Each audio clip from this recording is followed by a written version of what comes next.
Welcome, history enthusiasts and curious minds. Today, we're diving into a story from the darkest days of World War II, a tale of ingenuity, sheer guts, and a secret weapon that almost brought an empire to its knees. Imagine a weapon so insidious, so terrifyingly effective, that it could sink ships without a whisper, without a visible attack, leaving behind only shattered hulls and bewildered sailors. This wasn't some futuristic sci-fi nightmare. This was the magnetic mine, Hitler's supposed ace in the hole, a device that the Germans believed would starve Britain into submission without firing a single shot from a U-boat torpedo. But here's the kicker, the part that makes this story truly astonishing. Within weeks, not years, but weeks, the British cracked the code, neutralized the threat, and turned Hitler's ultimate secret weapon into little more than a nuisance. This isn't just a historical anecdote. It's a masterclass in adaptability, cooperation, and the crushing power of shared knowledge against arrogant secrecy. It's a story that reveals the very soul of wartime innovation, a testament to how human ingenuity can triumph over even the most sophisticated threats when fear is replaced by scientific determination. So, buckle up, because we're going back to November 23rd, 1939. The world was already embroiled in a conflict that would define a generation. But for Britain, the war at sea was taking a terrifying, invisible turn. And the stage for our dramatic unfolding of events? The chilling, desolate mudflats of Shoeburyness on the Thames estuary. Picture it. A cold, blustery morning, the air thick with the smell of brine and damp earth. A solitary figure, Commander John Uvy of the Royal Navy, approaches a dark, cylindrical object half buried in the squelching mud. This wasn't just any object. It was a German magnetic mine dropped by a Luftwaffe aircraft the night before, and it was the first intact example of Hitler's new terror weapon. But Uvy wasn't just concerned with its physical presence. He was acutely aware of the invisible, deadly force it represented. Every single metallic item had been stripped from his person. Brass buttons cut from his uniform, his wristwatch left with the shore party, even the steel eyelets painstakingly removed from his boots. He carried only non-magnetic brass tools, his hands gloved, his senses hyper-alert. This wasn't just about defusing a bomb. It was about confronting an enigma, a puzzle of unseen energies, a silent killer that could vaporize him and his team in an instant. One wrong move, one errant magnetic field, and their sacrifice would be utterly meaningless. This moment, this single act of unparalleled courage, was more than just a military operation. It was a pivotal turning point, the beginning of a technological chess match that would expose the deepest vulnerabilities of the Third Reich's seemingly unstoppable war machine. The mine lying inert in the mud represented 3 years of German scientific confidence, a belief in their own superiority that they genuinely thought would starve Britain into submission without the need for a single traditional naval engagement. German naval intelligence, brimming with hubris, had assured the Kriegsmarine that their magnetic mines were undetectable, unsweepable, a conundrum that would take the British years to even comprehend, let alone counter. They believed they had a perpetual advantage, a technological trump card that rendered all previous naval warfare tactics obsolete. What they didn't anticipate, what their rigid, top-down, and often insular scientific community couldn't conceive of, was the sheer speed of British, and by extension, Allied adaptability. The Germans never imagined that within 6 weeks, every major Allied warship would be equipped with countermeasures. They couldn't fathom that within 5 months, over 3,000 Allied vessels would be rendered magnetically invisible to their supposedly invincible mines. The velocity of this transformation wasn't just shocking, it was revolutionary. It sent seismic shockwaves through the German naval command, reverberations that would echo until the very end of the war, shattering their illusions of technological supremacy. To understand the magnitude of this achievement, we need to rewind slightly to September 3, 1939, mere hours after Britain officially declared war on Germany. In the nascent days of the conflict, as the world braced for the storm, something sinister was already stirring beneath the waves. U-boats, U-13, U-14, and U-17 slipped stealthily from their bases, their cargo not the usual lethal payload of torpedoes, but something far more insidious, a weapon whispered about in hushed tones within the inner circles of the German High Command.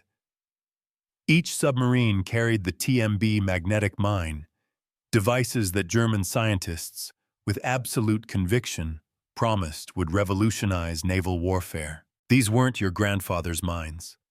Unlike the crude contact mines of World War I, which required a ship to physically strike them to detonate, these new devices were far more sophisticated. They lay in wait, silent and unseen, patiently detecting the minute yet distinctive magnetic signature of steel hulls passing overhead. Imagine a predator lying dormant, sensing its prey not by sight or sound, but by an almost imperceptible aura it emits. That was the German magnetic mine. The true genius and terror of these mines lay in their detonation mechanism. They weren't designed to merely damage a ship.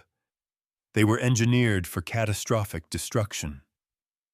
By exploding beneath the ship's keel, where the water is incompressible, the force of the explosion was transmitted directly and devastatingly upwards.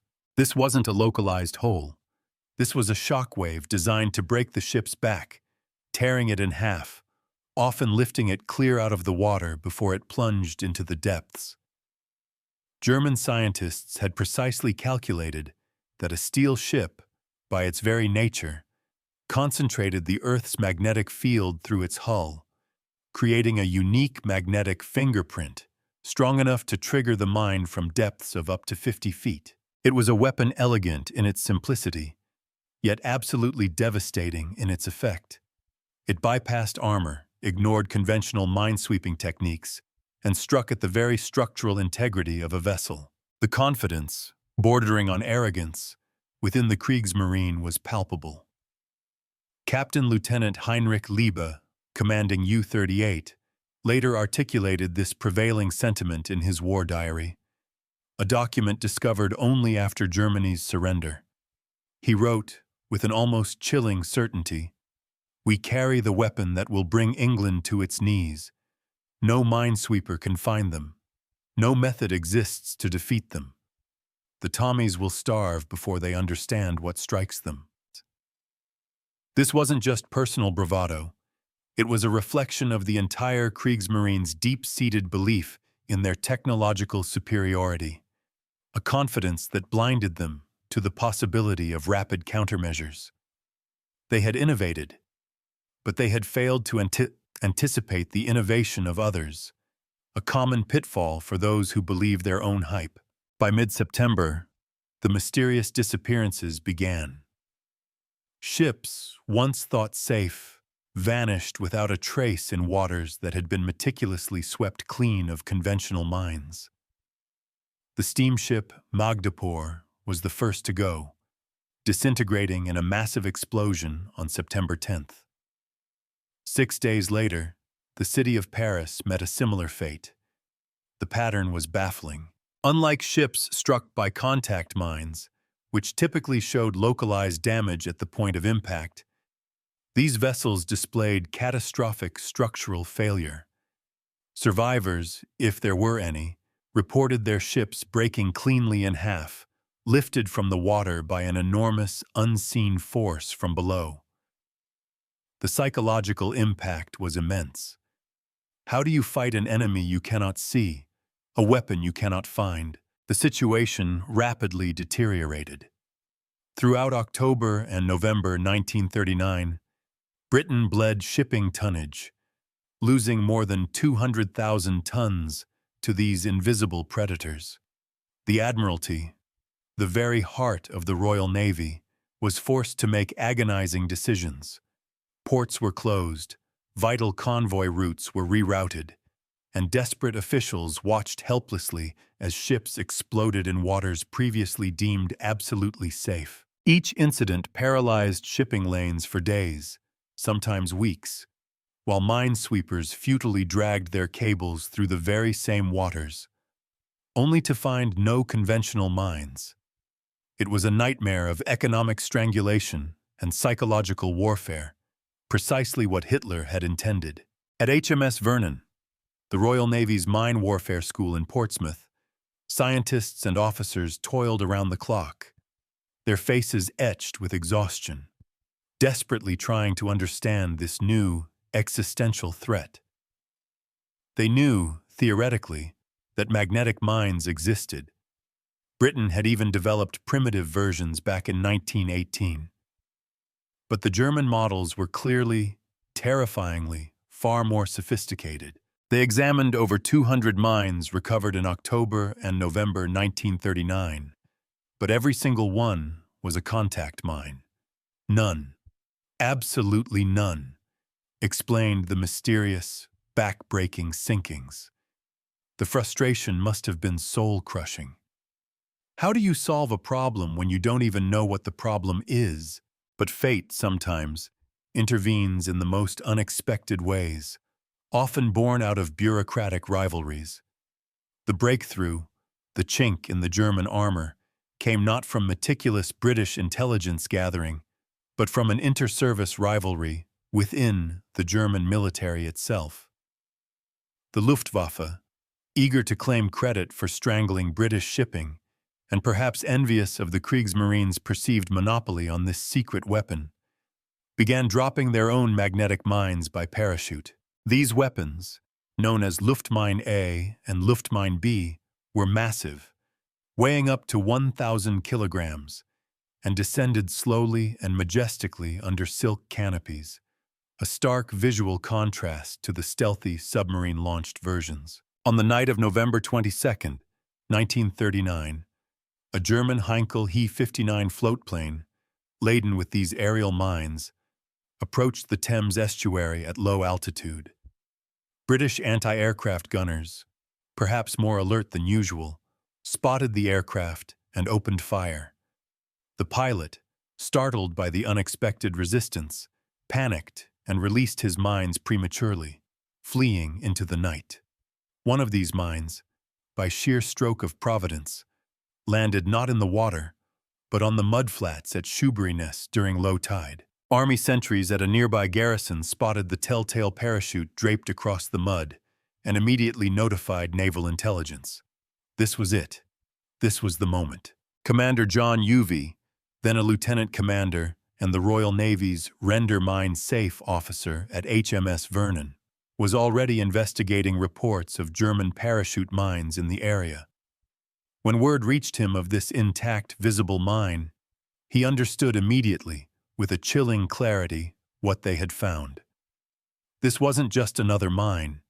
This was the secret weapon, the silent killer that was devastating British shipping, plunging the nation into a strategic crisis. But approaching it, handling it, would require not just extraordinary courage, but meticulous preparation, a kind of scientific reverence for the unknown. The mine lay 500 yards from shore, partially buried in the treacherous, sucking mud, a ticking time bomb that would soon be submerged by the next high tide. Uvy wasted no time. He assembled his team: Lieutenant Commander Roger Lewis, Chief Petty Officer Charles Baldwin, and able seaman Alexander Veerer. Each man understood the stakes. Each man knew the risk was not just death, but vaporization. The preparation itself was a testament to the methodical approach required to tackle an unknown threat. Every man stripped himself of anything even remotely magnetic. Belt buckles, keys, coins, watches, all removed, Even the tiny metal grommets from their boots were painstakingly taken out. Their tools were specially forged from non-magnetic brass, designed to interact as little as possible with any unseen magnetic field. This wasn't just about safety. It was about scientific purity, about minimizing any variable that could prematurely trigger the device. As Uvy approached the mine, he later recalled the profound sense of isolation, of being utterly alone with the deadliest of unknowns. "Every step might be my last," he wrote, the words carrying the weight of that perilous moment. We knew the Germans were clever. There might be anti-tampering devices, time delays, or booby traps, but we had to know how it worked. The entire war at sea might depend on what we discovered. This wasn't just a job. It was a historical imperative, a desperate gamble for the survival of his nation. The mine itself was an imposing sight. 8 feet long, 2 feet in diameter, constructed of aluminum. The choice of aluminum was a stroke of German ingenuity, a non-magnetic metal chosen specifically to avoid detection by conventional minesweepers, which relied on magnetic fields to trigger ferrous mines. But Uvy and his team weren't looking for ferrous metal. They were looking for an operating principle. Carefully, methodically, Uvy began the painstaking process of removing the fuse mechanism, his hands steady, his concentration absolute. Lieutenant Commander Lewis, meanwhile, remained at a safe distance, meticulously recording every detail, every observation. If the mine detonated, at least the next team, those who would come to learn from their sacrifice, would know what had killed them. It was a macabre but necessary protocol. After an hour of agonizing, painstaking work, an hour stretched thin by the relentless tension, Uvy successfully removed the magnetic trigger mechanism. The recovered fuse, the very heart of Hitler's secret weapon, was rushed under extreme secrecy to physicist Albert B. Wood at Portsmouth. With the urgent assistance of W.F.B. Shaw and H.W. Kelly, Wood dismantled it the very next day. The German secret was finally revealed. An internal induction magnetometer, a sophisticated magnetic needle designed to detect minute changes in the local magnetic field. When a steel ship passed overhead, its magnetic signature would cause the needle to move, completing an electrical circuit that detonated 300 kilograms of explosive. It was elegant. It was devastating. And now it was understood. It was baffled. Winston Churchill, then First Lord of the Admiralty, was briefed immediately. The relief, the sheer exhalation of anxiety, must have been immense. King George VI himself personally decorated Uvy with the Distinguished Service Order on December 19, 1939, in a ceremony at HMS Vernon. The medal was a well-deserved recognition of extraordinary bravery. But for the scientific community and the Royal Navy, the medal was secondary to the real prize: the knowledge, the understanding of how to defeat this terrifying weapon. The race was now on, not just to understand, but to counter. The solution, when it came, was born not from some grand, complex military initiative, but from the elegant simplicity of a brilliant mind. And from an unlikely source: Commander Charles Goodeve, a Canadian chemist serving in the Royal Naval Volunteer Reserve. It was Goodeve who coined the term degaussing, derived from the unit of measurement for magnetic field strength, the Gauss, named after the brilliant German mathematician Carl Friedrich Gauss. His reasoning was elegantly simple. If ships generated magnetic fields, then those fields could theoretically be neutralized. It was a profound shift in thinking, moving from trying to avoid detection to trying to become undetectable. Goodeve understood that a ship's steel hull, by its very mass and ferrous nature, concentrated the Earth's magnetic field, essentially becoming a giant, weak magnet itself, with the North Pole typically pointing downward in the Northern Hemisphere. His ingenious principle was to counteract this. By wrapping electrical cables around the ship's hull, and passing a precisely calculated current through them, an opposite magnetic field could be generated, effectively canceling out the ship's natural magnetic signature. In essence, it would make ships magnetically invisible to German mines. It was a stroke of genius, turning the enemy's strength into its greatest weakness. Initially, this process involved fitting major warships with permanent copper degaussing coils around their hulls, energized by the ship's own electrical system. HMS Ark Royal, one of the Royal Navy's most valuable aircraft carriers and a crucial asset for projecting British power, was among the very first to be fitted. This was a complex, expensive installation, requiring significant electrical power that many smaller vessels simply couldn't generate. The urgency was such that resources were strained, and engineers worked tirelessly to perfect this intricate system under immense pressure. But Goodeve, ever the innovator, recognized the need for a simpler, faster, and more accessible solution for the vast merchant fleet, the lifeblood of Britain. He developed a method called wiping. This involved dragging a current-carrying cable up and down a ship's hull, temporarily magnetizing it in the opposite direction and effectively canceling its natural magnetic signature. The beauty of wiping was its efficiency. It took only hours to perform and protected ships for several months before requiring renewal. It was crude, perhaps, by the standards of sophisticated naval engineering, but it was incredibly effective. Crucially, it could be performed at virtually any port with basic electrical equipment, democratizing the countermeasure and allowing for rapid, widespread implementation. The scale of this implementation was staggering, a logistical triumph born of sheer necessity. Consider this. During the 4-day period immediately preceding the Dunkirk evacuation in May 1940, over 400 ships were degaussed. This wasn't just a technical fix.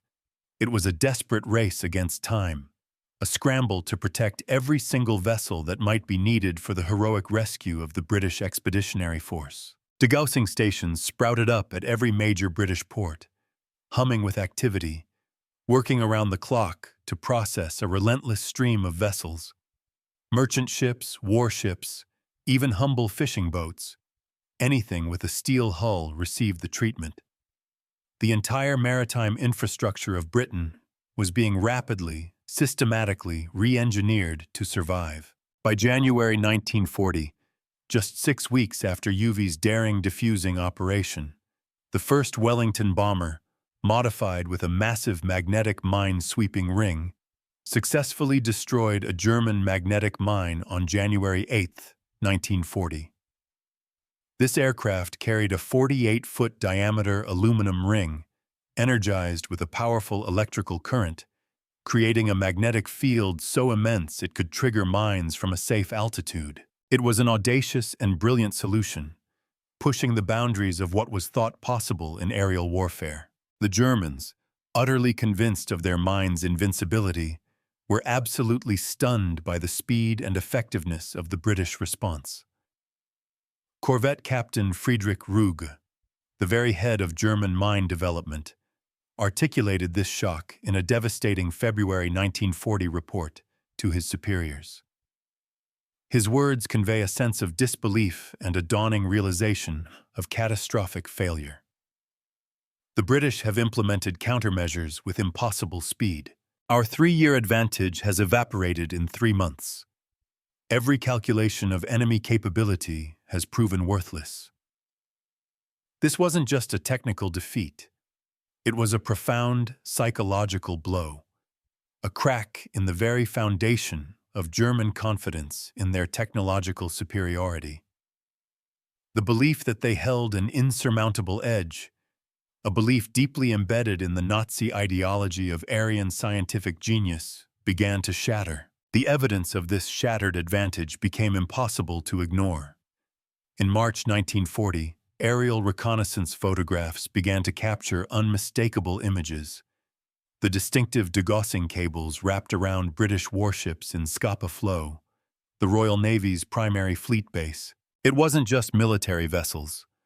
A photograph of the majestic ocean liner Queen Mary, docked in New York Harbor, clearly showed her degaussing coil, unequivocally revealing that this vital technology had been openly shared with the Americans, even before they officially entered the war. This open collaboration stood in stark contrast to the German insistence on secrecy and compartmentalization, a strategic difference that would prove decisive.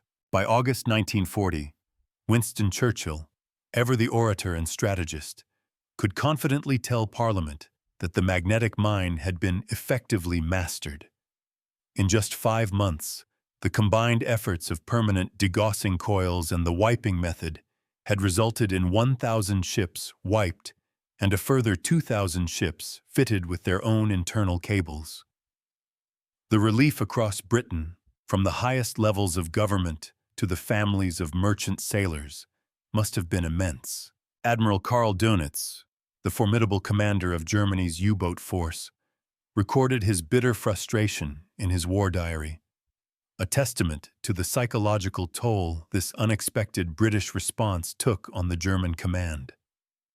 In May 1940, he wrote, with a tone of utter despair, "I doubt whether men have ever had to rely on such a useless weapon," referring not just to the magnetic mines, but also to the magnetic torpedoes that utilized the same flawed technology. The magnetic triggers that were supposed to guarantee hits, to provide an insurmountable advantage, were now failing miserably against degaussed ships. The psychological impact on German naval personnel was profound, a slow erosion of morale and belief. Captain Lieutenant Fritz Ulrich of U-30, one of the U-boats that had laid some of the very first magnetic mines, penned a letter to his brother that perfectly encapsulated this dawning disillusionment. He wrote, "Our secret weapon is secret no more. The British adapt faster than we can innovate. Every technical advantage we possess seems temporary, fleeting." This admission, from a frontline commander, was damning. It spoke to a growing unease within the German ranks, a creeping realization that their much-vaunted technological edge might not be as decisive as their propaganda claimed. It's important to remember that even amidst this triumph, the threat was very real. HMS Belfast, one of the Royal Navy's newest and most powerful cruisers, fell victim to a magnetic mine on November 21, 1939, just 2 days before Uvy's heroics, a mine laid by U-21 on November 4th. The explosion broke her back, severely damaged her engines and boilers, and injured 46 men. She would be under repair for nearly 3 years, a stark reminder of the mine's destructive power.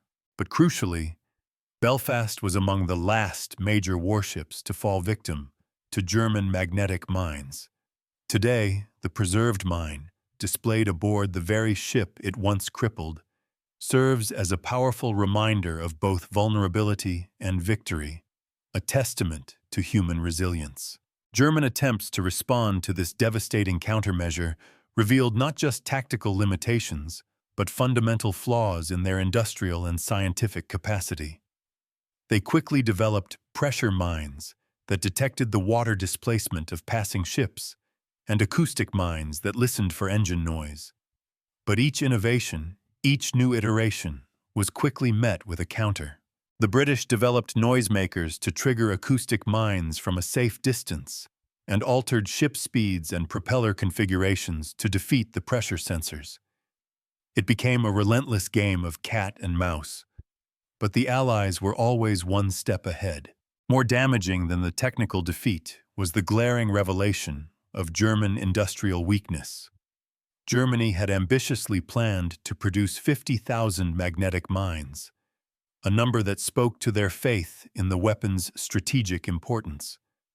Yet, by the spring of 1940, they had manufactured only 1,500.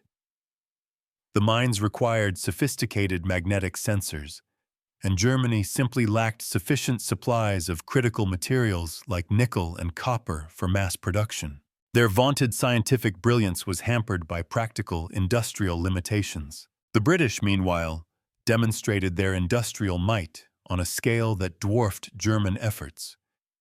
Within months, they had produced thousands of degaussing installations, millions of feet of copper cable, and equipped an entire fleet with countermeasures.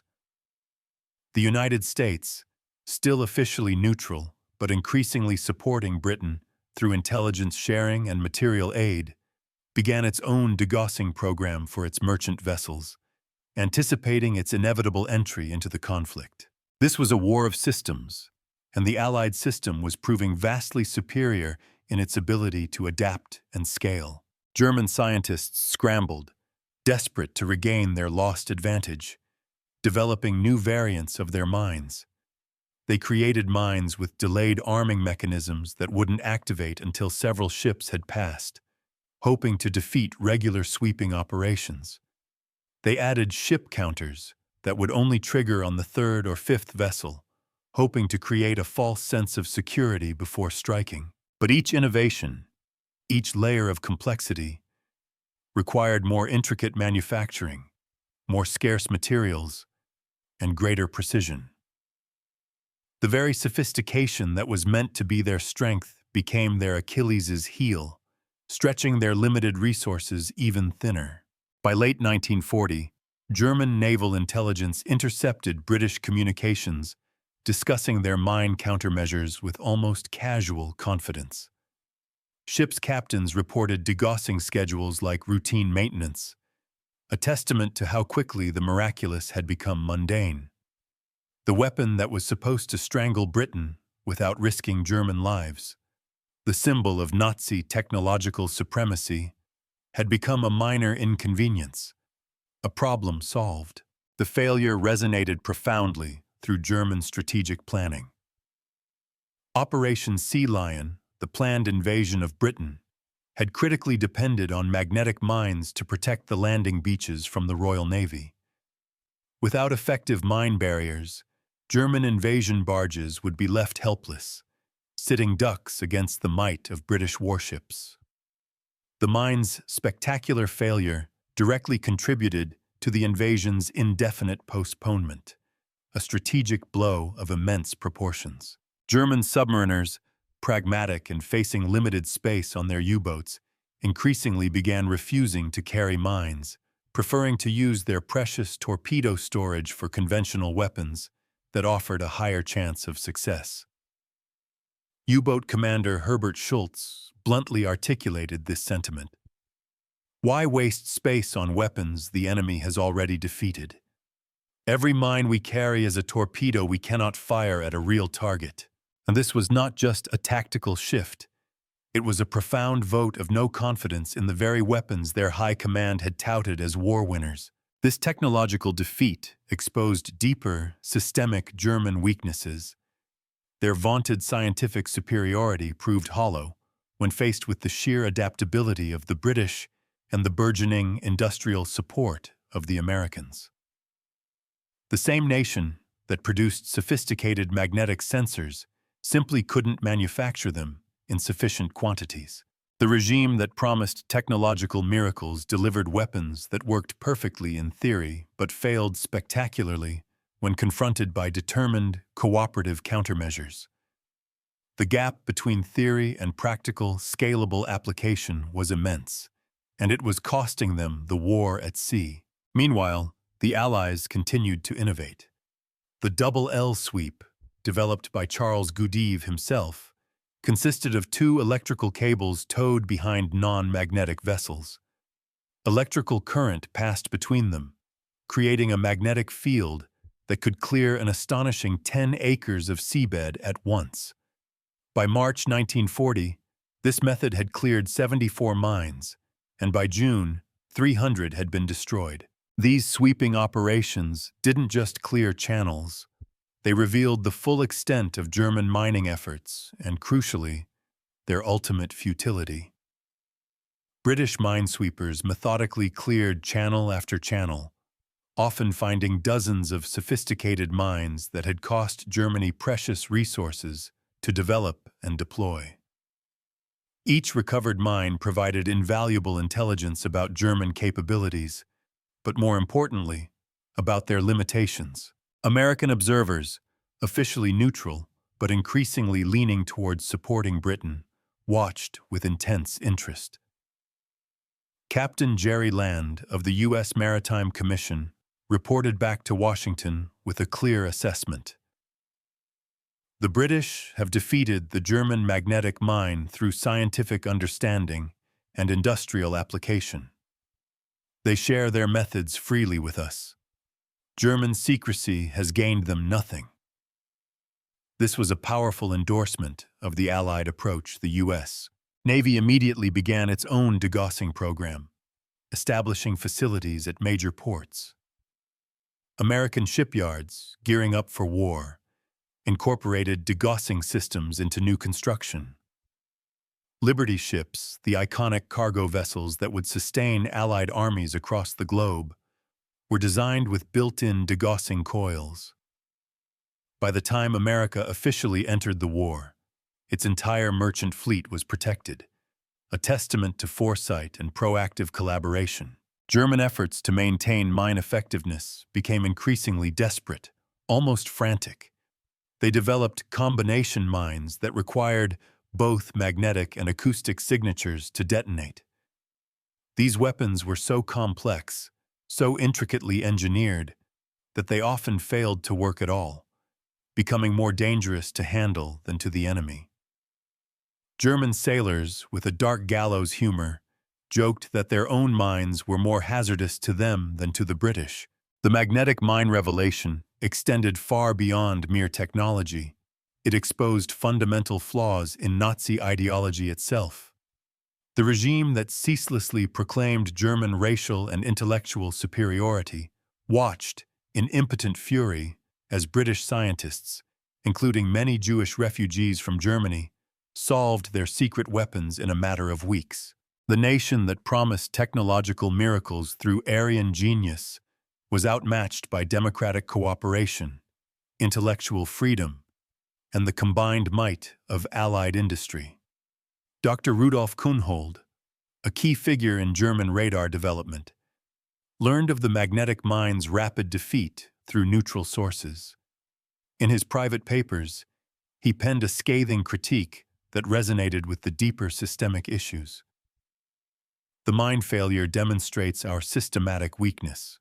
We work in isolation. They work in cooperation. We guard secrets. They share solutions.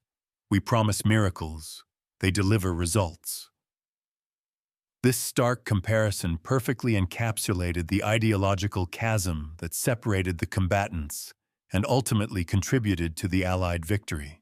By mid-1941, magnetic mines had become so spectacularly ineffective that German naval strategy largely abandoned them as a primary weapon. Resources, now desperately needed elsewhere, were redirected to U-boat construction and conventional torpedoes. The weapon that was supposed to win the war without risking German lives had consumed vast resources for minimal return. During 1942 alone, German U-boats laid only 96 mines that resulted in ship losses, a paltry number compared to the hundreds of vessels sunk by torpedoes. The elaborate mining operations that required careful navigation into enemy waters, exposing submarines to detection, had become pointless exercises, mere fulfillments of outdated orders. U-boat commanders much preferred direct attacks where they could at least confirm results and feel a sense of accomplishment. The psychological impact on German naval officers persisted throughout the war, a lingering shadow of doubt and disillusionment. Captain Günther Prien, captured in 1943, famously told interrogators, "When we learned how quickly you defeated the magnetic mine, we knew the war was lost. If you could neutralize our best secret weapon in weeks, what chance did we have?" This statement wasn't just about the mine.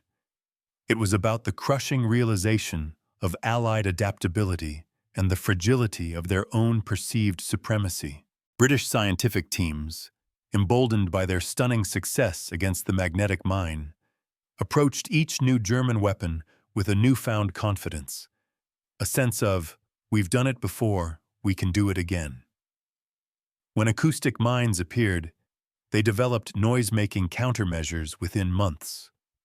When pressure mines were introduced in 1943, they rapidly altered ship speeds and routes to defeat them. Each German innovation, no matter how clever or insidious, met with a rapid, effective Allied response. The playbook had been established: identify, analyze, counter, and scale. The degaussing program's success had strategic implications far beyond mere mine defense. It served as a powerful demonstration of Allied scientific cooperation, with British, American, and Canadian scientists sharing information freely, openly, and without bureaucratic hindrance. It showcased an unparalleled industrial capacity, with thousands of installations operating continuously, churning out cables and equipment at an astonishing rate. And perhaps most critically, it revealed sophisticated intelligence capabilities, with captured German weapons quickly analyzed, understood, and countered. The efficiency and openness were unprecedented. German attempts to gather intelligence on Allied countermeasures repeatedly failed. Their spy networks reported on degaussing operations but couldn't provide the crucial technical details. Aerial reconnaissance showed degaussing cables on ships, but couldn't reveal the electrical specifications or operational protocols. U-boat commanders observed degaussed ships passing unharmed, but couldn't grasp the underlying science behind their protection. The contrast with German secrecy, with its rigid compartmentalization and restricted scientific collaboration, was stark and telling. While the Nazis hoarded information, the Allies shared knowledge openly. British degaussing techniques were published in technical journals, accessible to any Allied scientist. American improvements were immediately shared with Britain. Canadian innovations were implemented across the Allied fleet. It was a network effect of problem-solving, a collective intelligence far superior to any isolated genius. By 1943, degaussing had become so routine that it rarely even appeared in operational reports. Ships were degaussed on a schedule, just like they were refueled or reprovisioned. The process that had seemed miraculous in 1940 was now mundane maintenance. German mines still posed occasional threats, causing isolated losses, but they were manageable hazards, tactical nuisances, rather than the war-winning strategic weapons they were intended to be. The fear had dissipated, replaced by a confident, systematic response. The industrial scale of degaussing operations completely dwarfed German production capabilities. Britain alone operated over 100 permanent degaussing stations, each capable of processing multiple ships daily. Thousands of technicians were trained in the complex yet vital procedure. Miles upon miles of copper cable were produced monthly, feeding this insatiable demand. The organizational achievement matched the technical success, a testament to a nation mobilized for survival. German naval architects, in a desperate bid, attempted to design non-magnetic ships using wood and non-ferrous metals, but these vessels proved prohibitively expensive, agonizingly slow, and inherently more vulnerable. The few constructed quickly demonstrated that avoiding magnetism entirely was impractical and inefficient compared to simply neutralizing it.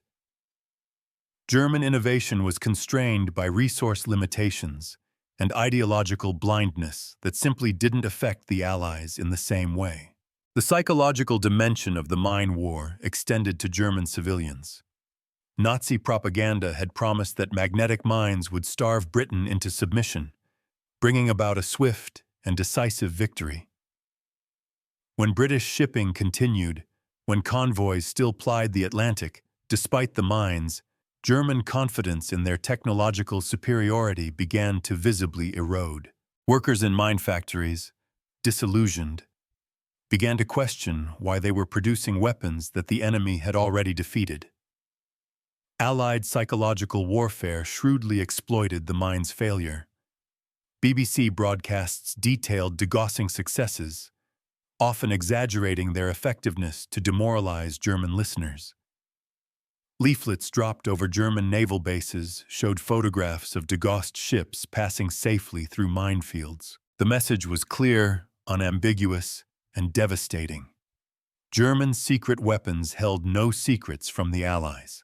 The scientific mobilization triggered by the magnetic mine threat created lasting advantages for the Allies, far beyond the immediate crisis.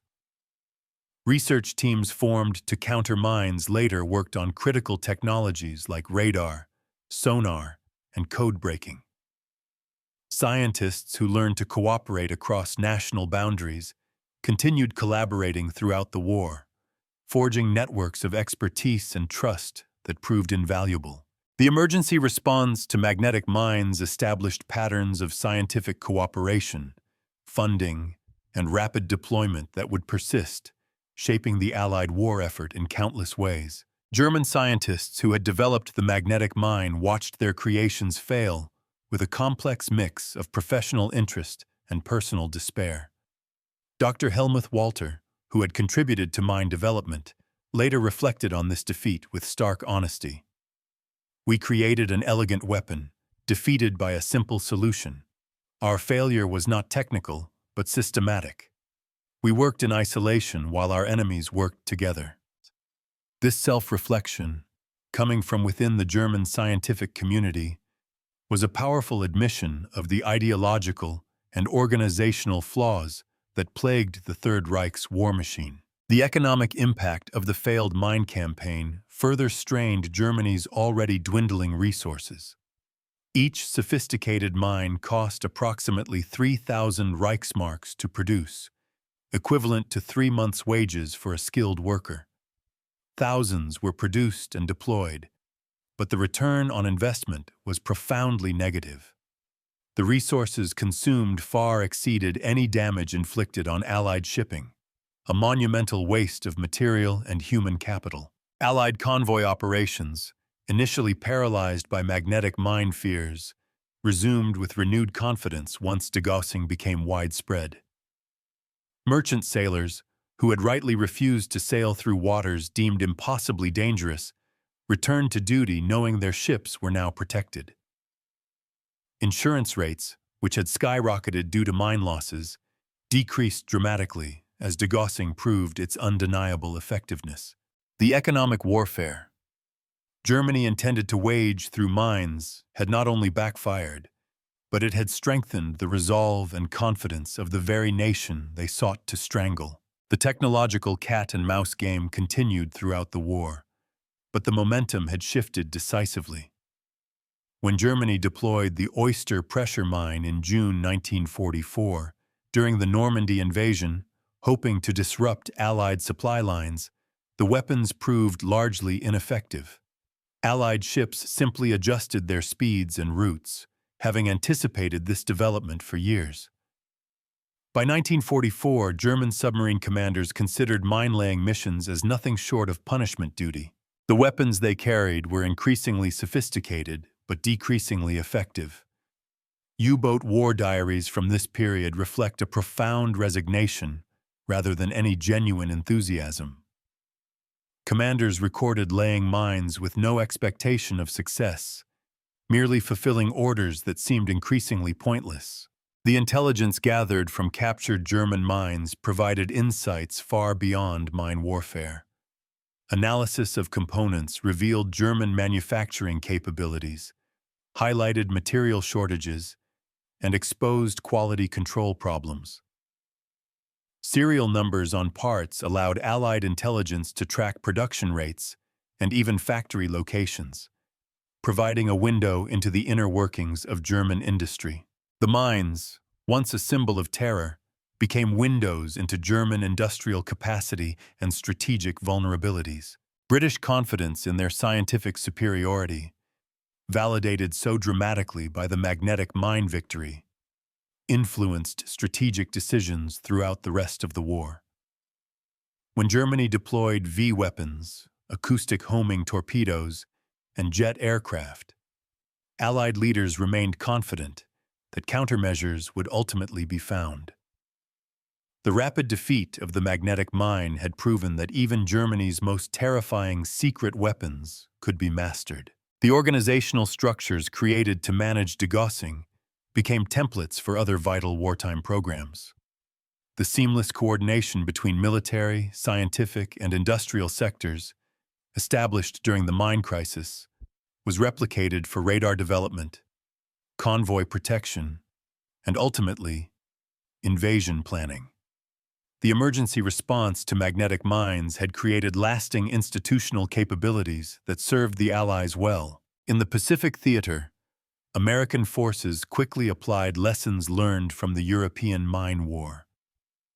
Japanese magnetic mines, often based on German designs, were quickly neutralized using degaussing techniques perfected against German weapons. The knowledge transfer was seamless, the response immediate.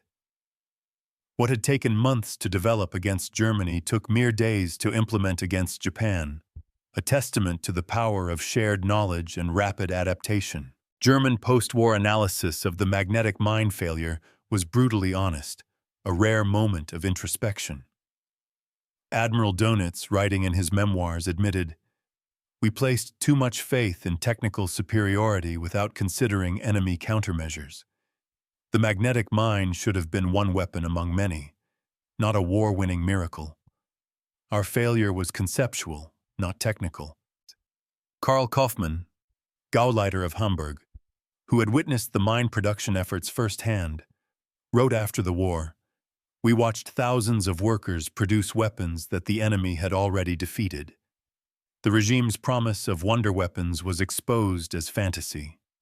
The magnetic mine's failure was the first crack in our belief in German superiority."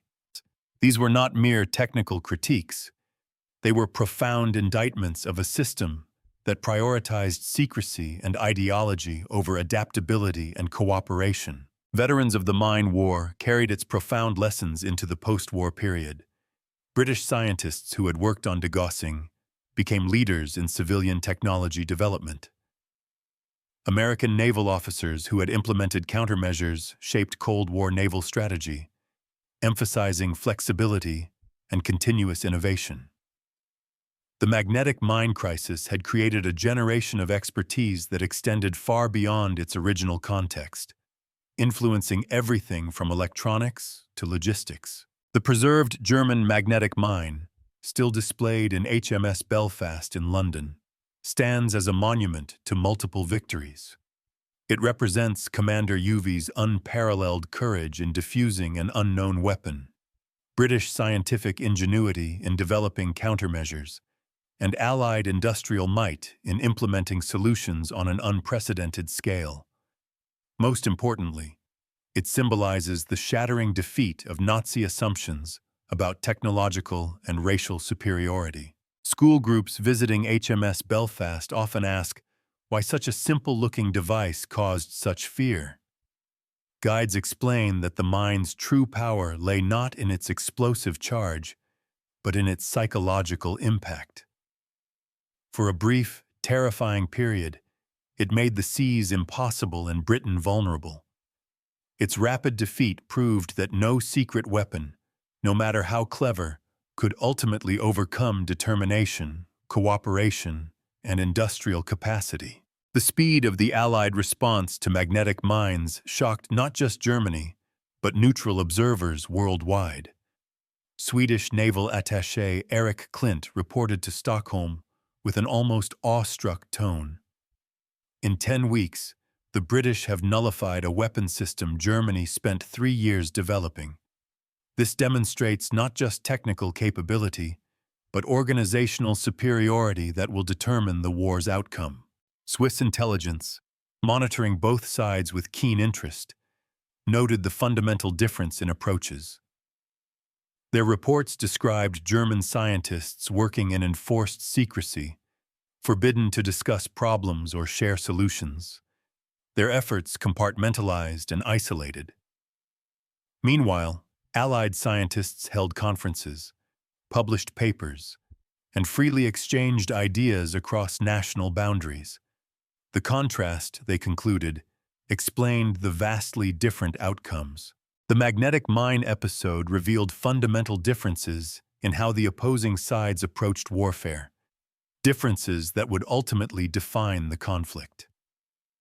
Germany sought decisive technical advantages through secret weapons, aiming for a knockout blow, a swift victory based on superior technology.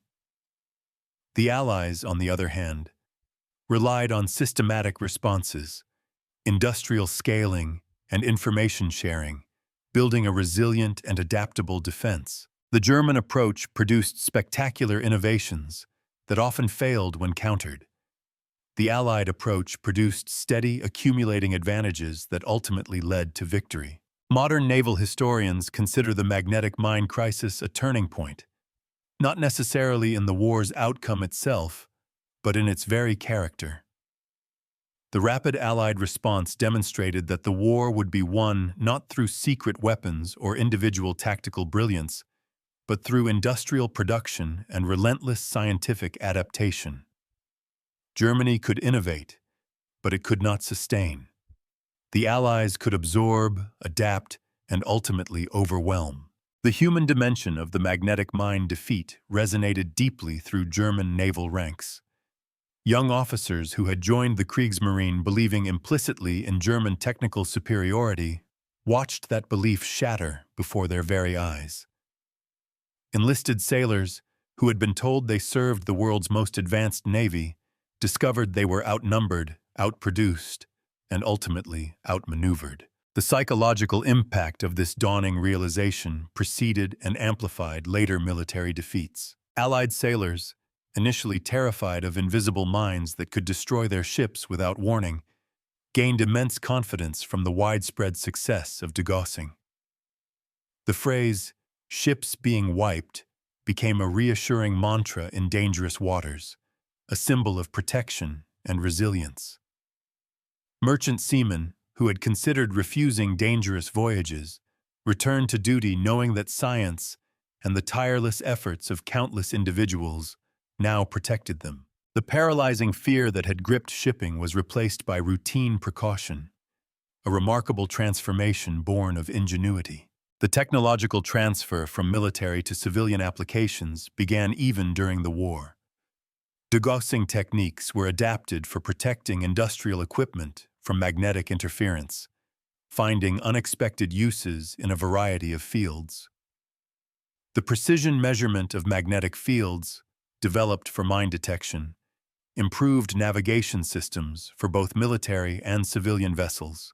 Scientists who had rushed to counter German mines later applied their expertise to peaceful purposes, demonstrating the enduring legacy of wartime innovation. The institutional memory of the magnetic mine crisis profoundly influenced Allied planning for the invasion of Europe.